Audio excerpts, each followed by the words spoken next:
तो दोस्तों ये जो आप देख रहे हैं ना, हायर का भैया इन्वर्टर एसी घर पे लग गया है।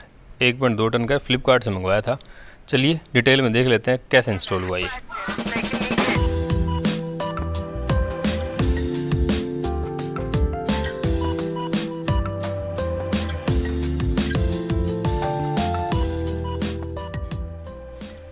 स्वागत है दोस्तों आज की वीडियो में। और यहाँ पे जो देख रहे हैं दोनों सरदार जी हायर कंपनी के टेक्नीशियन हैं और ये इंस्टॉलेशन करने आए हैं। तो मतलब अनबॉक्सिंग वीडियो बना नहीं सकते थे क्योंकि ये बॉक्स जो है सील होना चाहिए जब आपके टेक्नीशियन जब साइट पे विज़िट कर रहे हो तभी। एंड सेकंड चीज़ बहुत इंपॉर्टेंट है, अगर आप ऑनलाइन एसी खरीद रहे हो तो मैं आपको रिकमेंड करूँगा कि जो कंपनी के ही जो इंस्टॉलेशन प्रोवाइडर हो उन्हीं से इंस्टॉलेशन करवाएं। उसका एक बेनिफिट होता है, वो मैं आपको बताता हूँ कि आपको हो सकता है एडिशनल वारंटी मिल जाए, जैसे मेरे को इस केस में मिली। अगर यही एसी हम किसी दूसरे टेक्नीशियन से या अपने घर के इलेक्ट्रीशियन वगैरह से किसी से फिट करवाते ना तो इसकी वारंटी वॉइड होने के पूरे चांसेस है। कल को अगर कोई भी फॉल्ट होता तो भैया कंपनी बड़े आराम से पल्ला झाड़ लेती है। इंडोर यूनिट खुल चुकी है और इस तरीके से कुछ अंदर 2-3 छोटे कनेक्शन करने होते हैं, बहुत ही कॉमन से होते हैं, कुछ ज़्यादा नहीं होते, सबके पॉइंट लिखे होते हैं। बट स्टिल यूनिट जो है खोल ली गई है और उसके बाद बड़ी सफाई से इंडोर यूनिट जो है ड्रिल करके, अब यहाँ पे जो ये देख रहे हैं ना, मैं यहाँ पे इसलिए दिखा रहा हूँ कि यहाँ पे जो अंदर से ड्रिल की जा रही है पूरी 9 इंच की ये दीवार है, इसके अंदर से जो है होल होने वाला है। ये है आउटडोर यूनिट, ये सरदार जी जो है सेटअप कर रहे हैं इसका।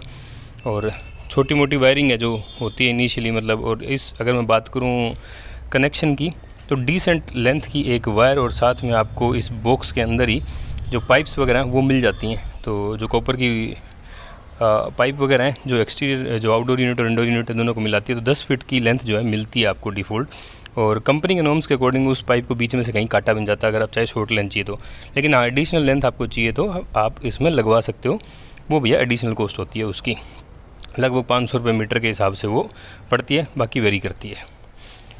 तो ये लो जी इंडोर यूनिट उन्होंने फिक्स कर दी है अभी के लिए, अभी ये टेम्प्रेरी फिक्स हुई है, मैं परमानेंट भी दिखाऊंगा। और ये जो स्टैंड है ये आपको पे करना पड़ता है। फ्लिपकार्ट से जब एसी खरीदा तो वहाँ पे ऑप्शन लिखा आता है कि आप अगर जो स्टैंड आप लगवाना चाहते हो, क्योंकि नॉर्मली गाँव में क्या होता है कि छत खुली होती है, अगर छत पे भी रखना चाहे तो हम रख सकते थे, बट वो थोड़ा सा डिस्टेंस बढ़ जाता, जो कि मैंने अवॉइड किया। सोचा क्यों ना इसके 500-700 रुपये एक्स्ट्रा लगवा के यहाँ पे अभी आप देख रहे हैं सरदार जी जो इसकी ड्रिल कर रहे हैं और यहाँ पे एक जो स्टैंड है वो लगने वाला है। इस स्टैंड की कॉस्ट जो है 600 से लेकर 700 रुपये आपको पड़ती है, डिपेंड ऑन कि किस तरह का स्टैंड आप जो है लगवाना चाहते हो।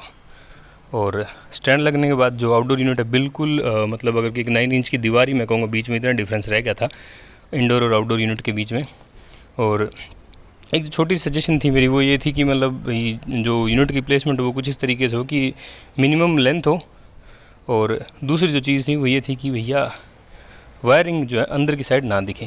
ये एसी का रिमोट है जो साथ आता है, और सबसे अच्छी चीज़ 2 बैटरी भी हैं, उसके भी आपको अलग से पैसे नहीं लगाने, ये कंपनी साथ बेचती है। सेल इंस्टॉल हो गए हैं और मैं थोड़ा सा एक बार रिमोट थोड़ा सा मेरे को हल्की क्वालिटी का लगा, इतना कुछ खास नहीं लगा, सिंपल सा रिमोट है। हाँ बट फीचर्स लगभग ठीक ठाक है इसमें। यहाँ पे आप देख सकते हैं टेम्परेचर वगैरह लो करने की और जो क्वाइट वगैरह टर्बो ऑन करने के लिए सब कुछ। यहाँ पे जैसे बटन दबाएंगे आप, ये ऑन रेडियम वाला बटन है, बेसिकली रात को थोड़ा बहुत ये ग्लो करता रहता है, कोई लाइट वगैरह नहीं है इसमें, बट जो लाइट है वो एसी के अंदर है जैसे यहाँ पे। और ये सच बताऊँ दोस्तों डिसेंट लाइट है रूम के अंदर, अगर बाकी कोई लाइट नहीं जल रही होगी तो आपको कोई और लाइट जलाने की ज़रूरत नहीं पड़ती।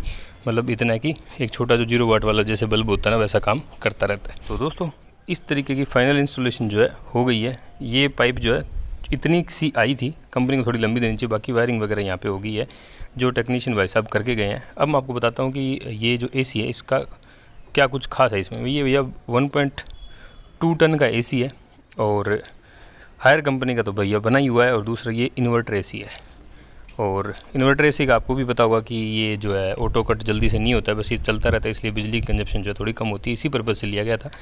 अगर आपको ये वीडियो ठीक लगा और थोड़े रिस्पॉन्स अच्छे आते हैं तो भैया एक वीडियो और बना देंगे इसकी कंजप्शन वगैरह इलेक्ट्रिसिटी की या बाकी फीचर वगैरह जो भी है वो आप अगर देखना चाहोगे आपके कमेंट्स के बेसिस पे दिखा देंगे।